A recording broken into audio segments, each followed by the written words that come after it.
terima kasih udah klik video ini dan welcome to HTS Here Decide. Podcast yang banyak nge-spill tapi juga chill. Dengan aku, Gita, yang akan menemani kalian di video kali ini. Halo, gimana kabar kalian hari ini? Semoga kabar kalian baik-baik aja ya. Karena kalau udah klik video ini, berarti kabar kalian baik-baik aja dan ceria. Oke, sesuai judulnya, yaitu peran media sosial dalam pembentukan remaja. Di sini kita akan membahas media sosial dan remaja. Kombinasi yang sempurna nggak ya sih? Oke, relatable banget buat kaum Gen Z seperti kita, kayak aku juga. Oke, gak usah bertele-tele, langsung aja ke videonya. Bab 1, apa itu media sosial? Media sosial sekarang jadi tempat favorit buat curhat, sharing, dan ngobrol tanpa adanya batas waktu ataupun jarak, ya kan? Misal kalian punya temen dari jauh nih misalnya, lalu kalian pakai chattingan, bisa kan? Mulai dari anak-anak sampai orang dewasa, pastinya harus ikut perkembangan ini. Soalnya di zaman sekarang, apa-apa harus pakai media sosial ya kan? Menurut e-journal Universitas Atmajaya Yogyakarta, media sosial merupakan sebuah sarana atau wadah yang digunakan untuk mempermudah interaksi di antara sesama pengguna dan mempunyai sifat komunikasi dua arah. Dan media sosial juga sering digunakan untuk membangun citra atau profil seseorang. Menurut Mayo Clinic, media sosial juga mempunyai pengaruh besar buat anak remaja.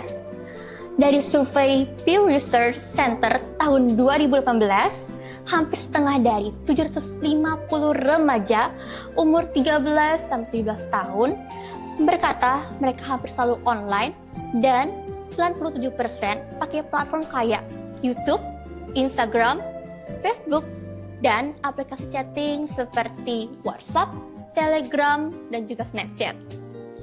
Memang sih di zaman sekarang media sosial memiliki manfaat, yaitu kita bisa membentuk identitas online, personal branding, cari temen, hiburan, dan info-info terbaru.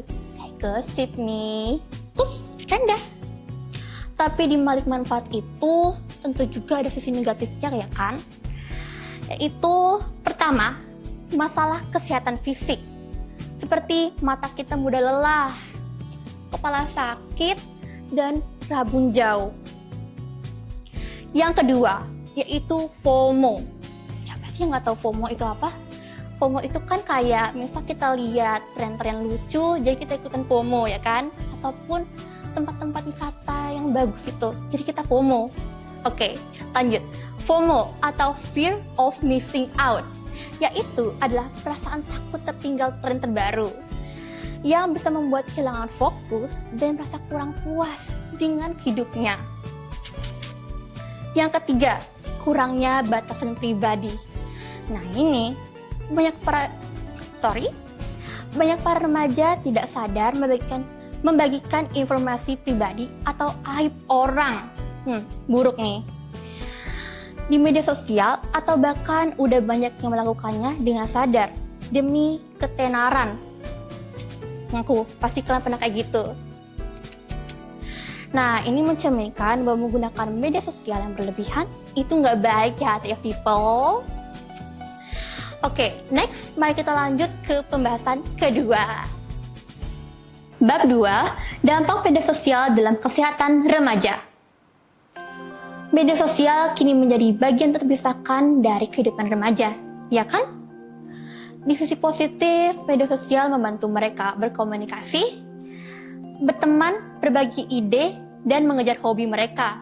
Misal, mereka ada yang punya hobi kayak gambar, terus teman mereka gambar. Itu berguna ya kan? Namun jika digunakan secara berlebihan, gak baik kan?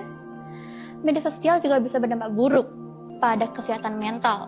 Di antaranya dapat dipengaruhi oleh aspek-aspek berikut yang bersumber dari artikel halodoc.com.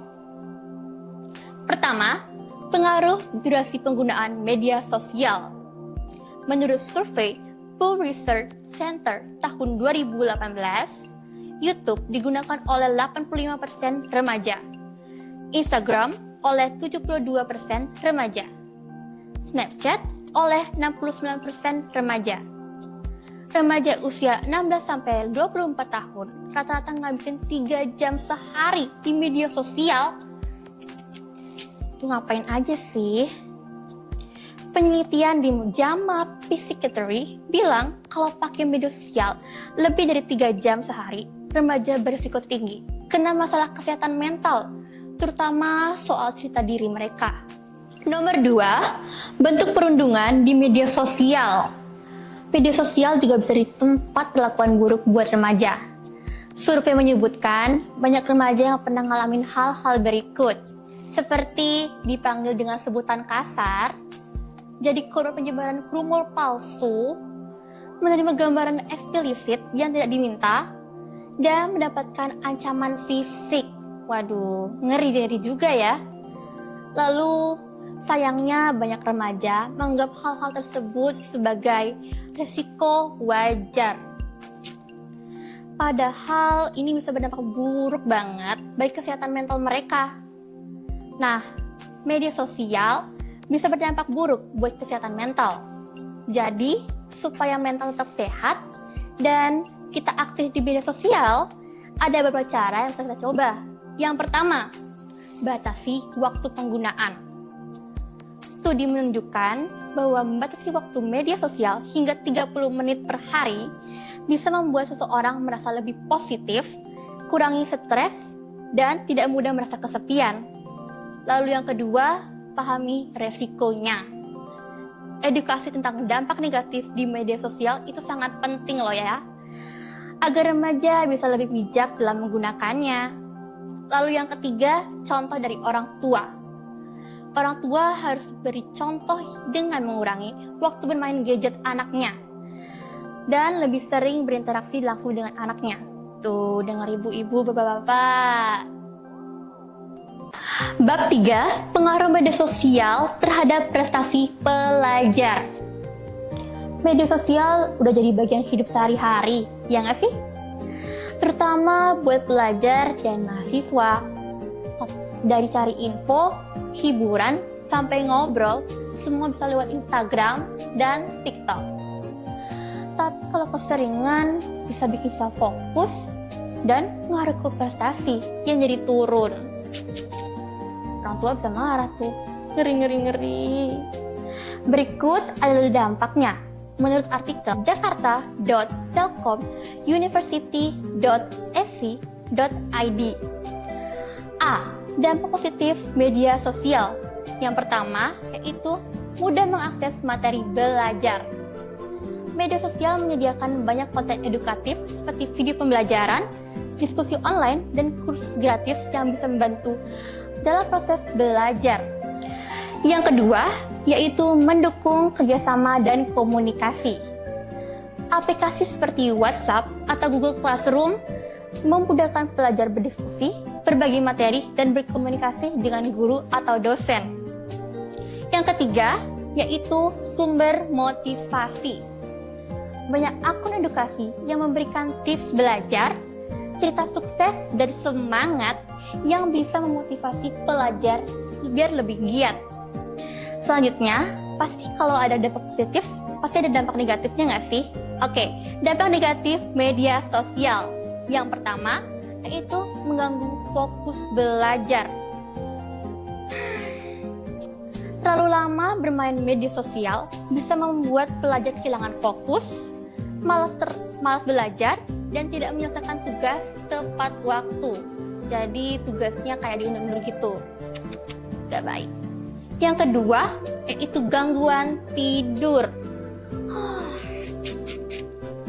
Kebiasaan begadang karena asik dengan media sosial bisa mengurangi kualitas tidur kita, yang akhirnya mempengaruhi daya pikir dan ingatan. Yang ketiga, yaitu menurunnya produktivitas. Kecanduan media sosial dapat membuat pelajar lebih banyak membuang waktu. Dan menjadi tidak produktif dalam kegiatan akademik. Astaga, jangan ditiru ya guys, nggak baik. Semoga prestasi kalian menjadi lebih naik ya dengan mengurangi media sosial.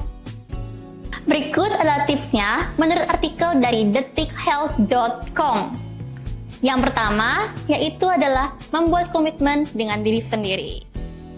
Tentuin batas waktu kita saat memakai media sosial.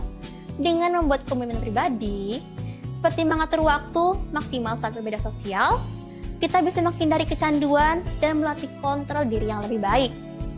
Yang kedua, yaitu adalah perbanyak aktivitas di dunia nyata. Supaya ketergantungan kita pada media sosial berkurang, jadi disarankan untuk memperbanyak aktivitas nyata dan fisik, seperti berolahraga atau melakukan hobi-hobi yang kita suka gitu, kayak main game gitu ya kan. Lalu kegiatan fisik bisa membantu kita mengurangi ketergantungan terhadap dunia maya dan memperbaiki keseimbangan hidup. Oke. Yang ketiga, pelajari hal baru dan buat target. Membuat target atau tujuan untuk mempelajari hal-hal baru di luar dunia digital bisa membantu mengalihkan perhatian dari media sosial. Ini bisa memberikan rasa pencapaian yang lebih sehat dan memotivasi untuk fokus pada hal-hal positif. Bagus loh. Yang keempat, sadari kelebihan dan keterbatasan diri. Kesadaran terhadap kelebihan dan keterbatasan diri sangat penting untuk menghindari perbandingan yang tidak sehat dengan orang lain. Ini juga bisa membantu meningkatkan penerimaan diri dan kesejahteraan mental. Widih, keren nih tips-tipsnya. Dengan mengikuti tips ini, kalian dapat mengurangi resiko kecanduan media sosial dan meningkatkan kesejahteraan mental secara keseluruhan. Bab 5. Tips bijak dalam bersosialisasi di media sosial.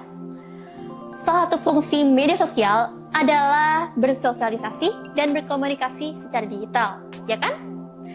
Namun, kebanyakan dari kita kurang bijak dalam menggunakan medsos sebagai sarana sosialisasi, sehingga timbul dampak buruk seperti melontarkan komentar hujatan atau yang bisa berdampak buruk bagi kesehatan mental orangnya, serta tindakan lainnya.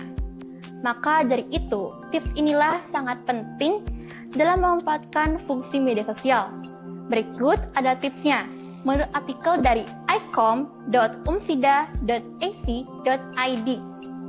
Yang pertama, pahami tujuan penggunaan media sosial. Sebelum membagikan sesuatu di media sosial, penting banget untuk pertimbangin tujuan dan ungguhan tersebut. Kalau kita sampai salah ngunggah, itu kan bisa jadi buruk ya. Apakah tujuannya untuk memberikan informasi, menghibur, atau memulai diskusi? Dengan memahami tujuan ini, kalian dapat memilih konten yang tepat dan relevan. Selain itu, pastikan informasi yang dibagikan sudah diverifikasi dan bisa dipertanggungjawabkan agar terhindar dari penyebaran hoaks. Yang kedua, gunakan bahasa yang tepat dan sopan. Komunikasi yang baik di media sosial mencerminkan kepribadian seseorang, ya kan? Gunakan bahasa yang sesuai dengan konteks dan hindari kata-kata kasar atau merendahkan. Hal ini penting agar pesan yang disampaikan enggak menimbulkan kesalahpahaman atau konflik. Yang ketiga, pahami etika berinteraksi di dunia maya. Etika digital mencakup menghormati pendapat orang lain, menjaga privasi, dan enggak melakukan tindakan yang merugikan orang lain, seperti perundungan cyber atau cyberbullying, atau menyebarkan fitnah nih, hoax itu. Bertindak etis, menciptakan ruang komunikasi yang aman dan mendukung. Lalu yang keempat, kelola waktu, penggunaan media sosial. Terlalu lama mengakses media sosial bisa mengganggu produktivitas dan kesehatan mental kita. Jadi hati-hati ya guys.